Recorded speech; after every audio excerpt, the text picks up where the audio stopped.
So today, or 2 weeks ago, we cleaned out the goat pen, which I try to do once a week, realistically once every other week. The goats waste a ton of hay, and we gotta do something with it. It just keeps building up higher and higher and higher, but it makes a pretty good ground cover. Will make great compost. So right now we're just giving it to the pigs and chickens. They don't really eat any of it, and they kind of just thumb through it, look for, not thumb through it, they peck through it, mush through it, dig through it, just to find some bugs and stuff. And then they help spread it around, adding organic matter to the pasture. That's what we're doing, and there's no gate in here for me to bring the tractor, so I can't just like drive in and scoop it up. So I just put the tractor bucket over the fence, hand put it in, gives me a nice little workout. We dump it to the pigs or chickens. So that's what we got to do in this video.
So you might be wondering why we're shoveling the goat pen stuff in here. And I kind of kept the cleanest stuff to the side because the pigs will eat that. The rest, they will just kind of go through. They might eat a little bit of it, but mostly they're gonna spread this all over, trample it in, and help till it into the ground. And so this is how we're getting organic matter in over here. So there's a ton of weeds over here that we all tilled in to get it going and then to smooth this whole area out anyways. But the pigs are here to continue to do that, and as stuff starts sprouting in the spring, they'll continue to till and tear up all of the weeds that want to come up. But then this is just more organic matter that's going in here, and they'll continue to till it in. And then once these pigs go off to butcher, we'll be able to kind of let this area rest, and then I'll be planting a cover crop over here over the winter. That will overwinter, and then next year, 2024, after the pigs and everything has been done over here, we could either grow crops or some kind of really good pasture for other animals. What I'm currently thinking is this is probably where our meat chickens will be next year. This year they'll be up over here, but next year they could be over here. They will continue to break down the pasture grasses and whatnot. This is kind of like the first cycle. You can see the pigs they're kind of sifting through to see if they can find any food. You know, they don't really find that much over here. And then I fed them before we did this anyway. So some people might be grossed out, but you know what? Pigs for centuries were used to clean up waste. If you know what I mean. Yeah, you should read up on it. We're not asking them to eat this. This is not what we're feeding them, but they will kind of go through, rummage it, try to find food, which there's not really much in there that they want to eat. But mainly, they will spread it and till it in, which is what we want them to do. So, like over where they usually do their peeing and pooping over there, I put a couple loads over there and you can't even see it. You can see a little bit on the top, which is like some fresh stuff I threw over there for them. But yeah, they'll just kind of root through this and then smash it into the ground. They'll continue to pee and poop on it. Eventually, this will all be a nice little pasture. That's what we're doing, in case you're wondering why I'm feeding. I'm not really feeding it. I'm just putting it over here so they can smash it in.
Alright, so this goat feeder is pretty simple. It's just an extra piece of cattle panel that was cut. I didn't cut it, but it was already laying around the property. I just leaned it up against the fence and used the chain to kind of hold it at an angle. And then there, we have a goat feeder. So again, a lot of the stuff that is usually done on a farm, or a lot of stuff that we try to do, is what's the cheapest, easiest, fastest, quickest way to get done what we need done. It's not the best feeder, because you can see they waste a ton of hay. Goats waste a ton of hay no matter what, but they do waste a ton. And because of that, we have to constantly clean out their pen, which is full of hay, and then even some of the straw that we put down for their bedding. So that's what we did a couple of days ago. You can see what we did. I just kind of hook over the bucket on the tractor, because we don't actually have a gate to get in anywhere, or at least not a gate for the tractor to get anywhere. So I can't just go in and scoop it up. I have to shovel it and throw it over the fence. But yeah, and then we throw it to the pigs, we throw it to the chickens. They rummage through it. They don't really eat it. They kind of dig through it.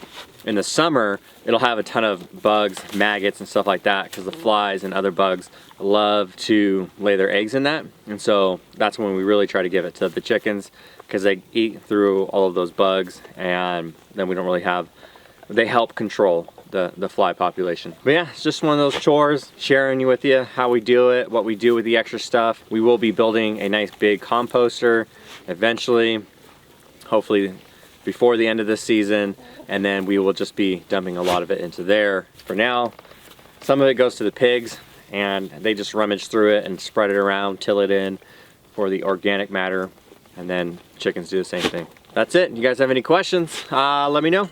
And when we actually build a permanent pig or goat feeder, we're gonna post that. That would probably come in the next couple of months. So that's it. See you guys in the next video.